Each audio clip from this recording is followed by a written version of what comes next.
Hello everyone and welcome back to a brand new video, and I don't know how I'm going to get through this one. Anyway, it was the Spanish Grand Prix and it was very, very boring. Well, it always is at Spain, let's be honest. It's always boring. It was really exciting for about the first two corners, and then it rapidly ended up as a game of let's just follow the car in front of us, a la Fernando Alonso. Yes, I can't be bothered to pass him, so I'll just follow him. Yeah, why not? Why not? Why not? Indeed. The only excitement came from George Russell saying, "Oh, it's raining. It's raining. I'm sure it's raining. No, wait. I might just have a salty helmet." Ooh. Ooh. Anyway, my most exciting time came from, of course, Nico Rosberg interviewing Lewis Hamilton. Now, I am a studier of body language, and I can tell you that when it cut to Lewis Hamilton, when he replied to Nico Rosberg, I can tell you that underneath Lewis's brain, he was saying this. "Hi, prick. Hi. Look at this then. Look at this. How you doing? Yes, talking to me now, aren't you? Talking to me, you big prick." That's my opinion anyway. And poor Yuki Tsunoda. Where is he? There he is. Oh my goodness. Poor Yuki. In the points, then out of the points. It reminded me of Mika Hakkinen in 1999 when he was crying off in the bushes. It was absolutely outrageous. I think the penalty was not deserved. Definitely not deserved. Now, I think the stewards were initially looking at that first camera view, which I saw as well, and it did look like they made contact because something sort of flew up into the air. But I think it was just like a bit of rubber or a bit of, dust or whatever that flew up. They didn't actually touch with each other whatsoever. So I think that was absolutely unfair for Yuki. In the points, got really excited, and then the team didn't tell him until the end of the race. But unfortunately, he did manage to see on the timing screens while he was going around that he was dropping down the field, so he knew something was wrong. But yeah, the team elected not to tell him till after the race to say, "Oh, sorry Yuki, but you've actually got a penalty." It's unfair. It's unfair. How can you do that to the poor wee fella? Unbelievable. Yuki Tsunoda is like the Hervé Villechaize of Formula 1 now. Okay, look, let me explain. For those people who don't know what I just said then. Okay, James Bond, man with the golden gun. Yeah, the little guy, the little dwarf. Yeah, Knick-Knack. Remember him? Yeah. Well, that's what Yuki's become. How bloody small is Yuki? No, I know all Japanese people are mostly small, but oh my goodness. He was standing next to Ariana Bravo, who is not very tall at all. I think she's about 4'9", and he was still smaller than her, so he must be about 4'7". Poor Yuki. How can you do that to him? It's unjust. It's wrong. The stewards need a slap on the wrist for doing that to poor Yuki, because that penalty was definitely not deserved whatsoever.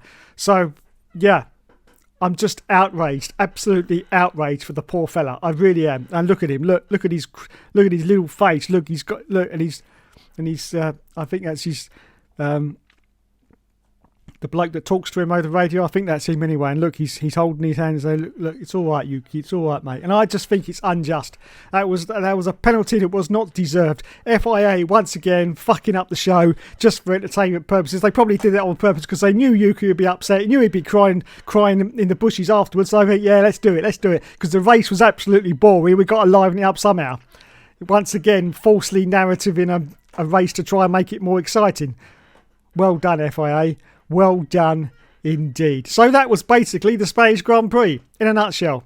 Absolutely boring as always. Maxi boy, well done to Max for winning the race once again. I can't say anything bad towards Max Verstappen because how is he supposed to help it if he keeps winning? He really can't, can he?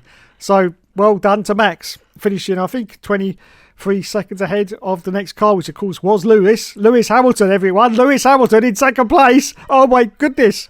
The world's going crazy. What is going on? Lulu in second place. Well done, Lulu. Well done indeed.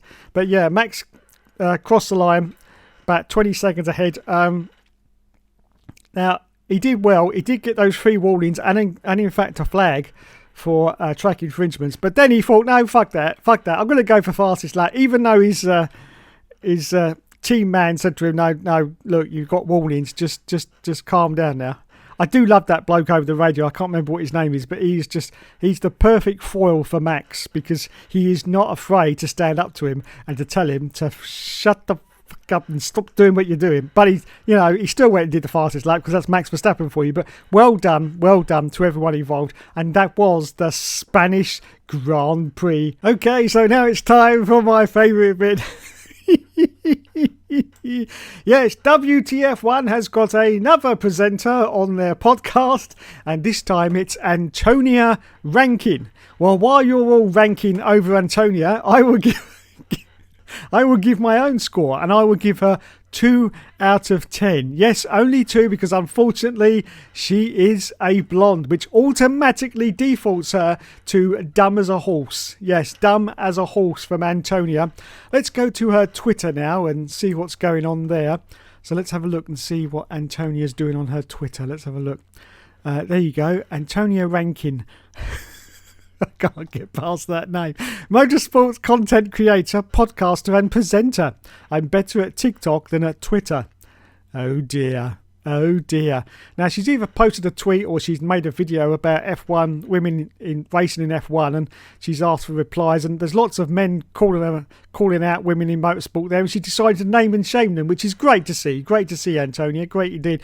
Anyway, this is what I wanted to look at. We've got an insight into Formula One here, as Antonia is in Monaco. And in Monaco, let's have a look and see if we can see some fascinating insights. After an admittedly slow start to the day, we wandered from our apartment. I've got to rewind it. Hang on. See if we can get some fascinating insights into Monaco from Antonia Rankin. Here we go. Come with me for Saturday at the Monaco Grand Prix, which is Formula One qualifying day.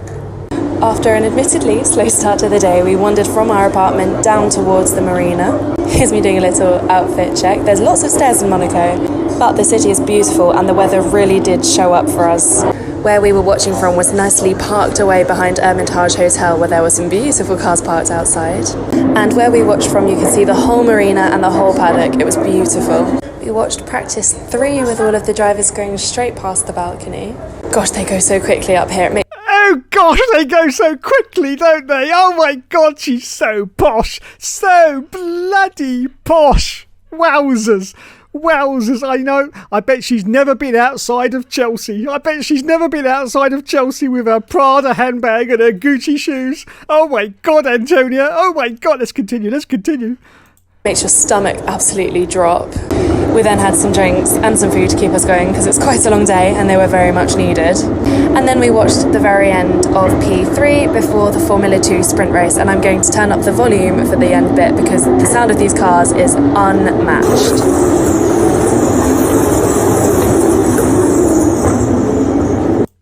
Come with me for Saturday at the Monaco Grand Prix. Stop, Antonia. We've seen it once. So there is Antonia Rankin, everyone. Yes, with her special insights into Monaco. Yes, I always find it really good. As you can just see the tweet underneath, it says, it's hard to focus on my psychopathology final exam. What is it about these posh birds and their psychology degrees? It's unbelievable. It's like they're trying to justify their existence every time. And so they'll go and get a psychology degree, which, by the way, they're never, ever going to use. And I mean ever. The first time they get into a room with a person with very serious problems, and I mean very serious problems, they'll finally realise just what a psychology degree really is. Because some of these people are very, very dangerous individuals indeed. Yes, very dangerous. Now, I have been on the other side of a psychiatrist, as we used to call it in the 80s, office. Yes, I have been to a psychiatrist. A lot of you in the comments will be saying, well, that now explains everything. But yes, I have been for a few occasions. I have had problems in the past, and I have needed that help, and that help was very, very helpful to me. But it doesn't mean that I'm mad or maybe just a little bit, not too much, but maybe just a little bit mad. But yeah, I have had problems, and I admit I have needed help, and they were very, very helpful indeed. But it just amazes me that these birds go and get their false degrees and they're never going to use them. It's amazing, you know. It's like they're working from an instruction manual. Now let me see. I'm not pretty enough for porn.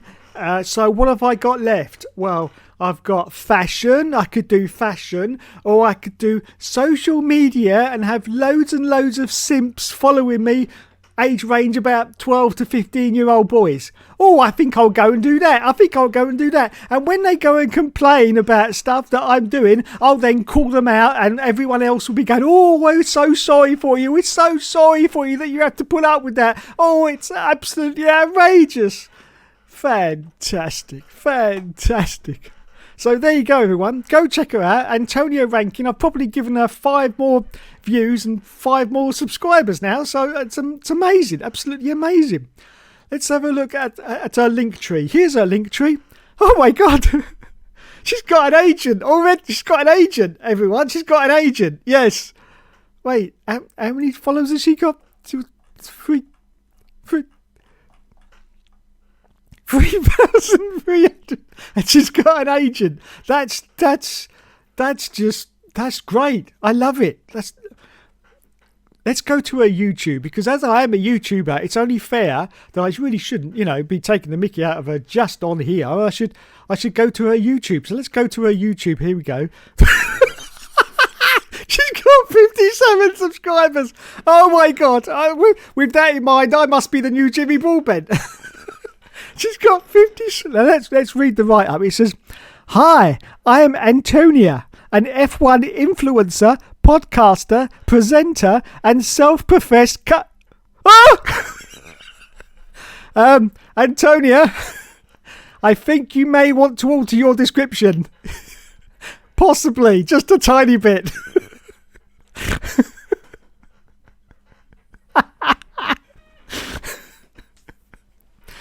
Oh, God. Now, we've got some short videos, obviously, because, she's blonde. She hasn't really got that much of an attention span. So, 1 minute videos is great for Antonia.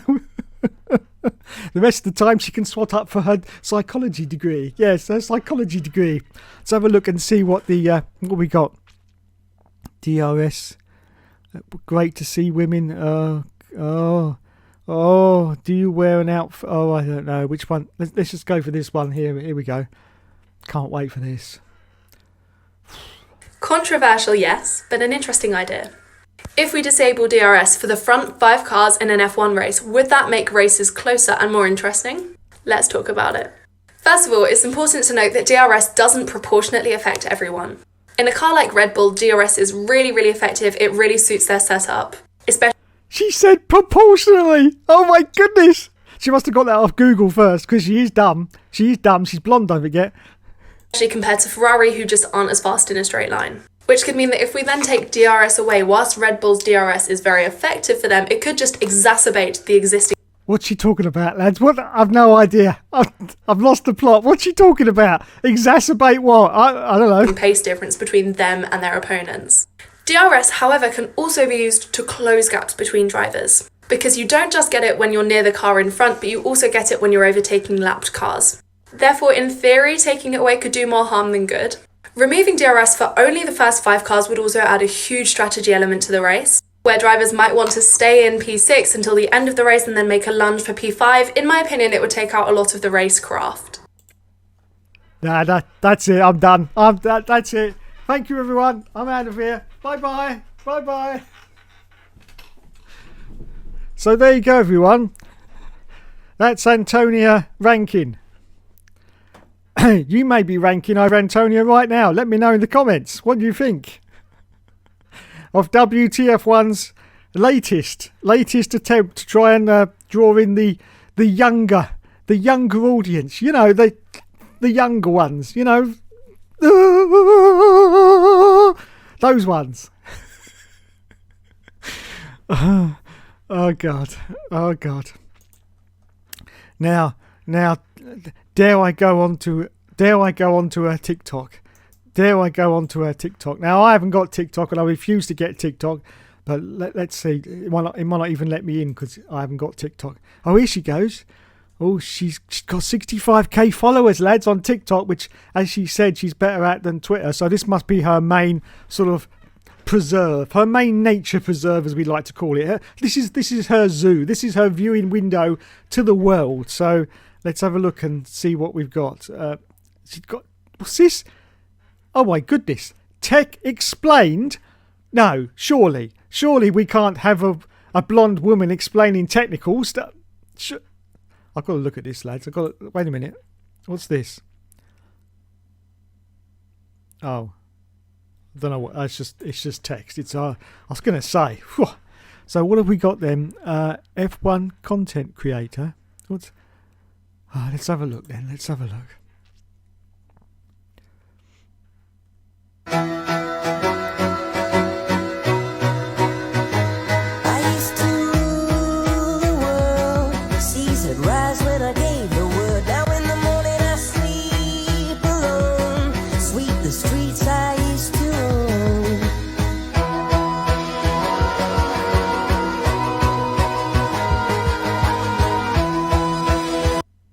Well, that's 27 seconds I'm not going to get back of my life. And look at the lovely simpies in the comments. Look at them. You deserve... Oh, wait a minute. It's gone for the next one. Wowzers! What's that?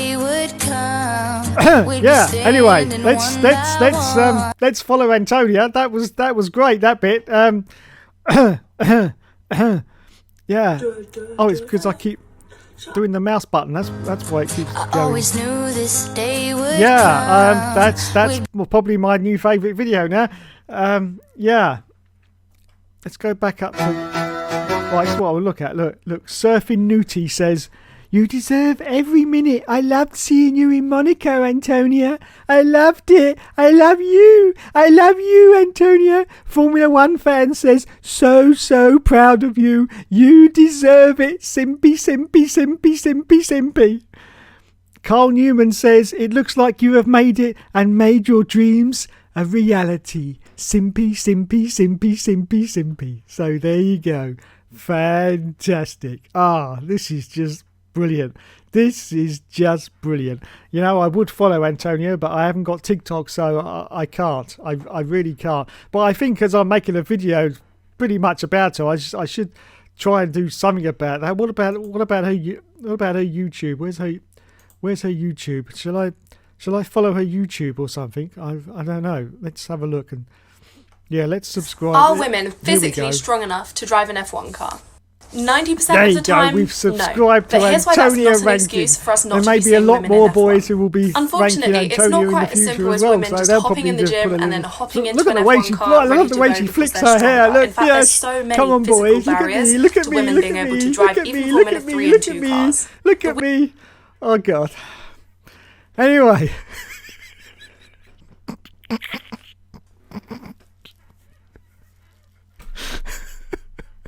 That's Antonia Rankin. Pretty much roasted. Pretty much roasted.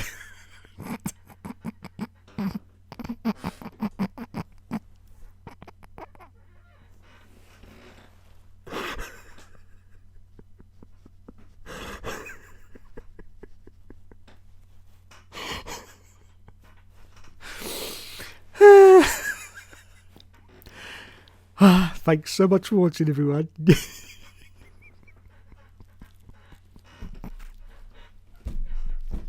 Stop it, Dave! Stop it! Oh, so naughty, so naughty. Thanks so much for watching, everyone. You have been awesome as always. And I'll catch you in the next video.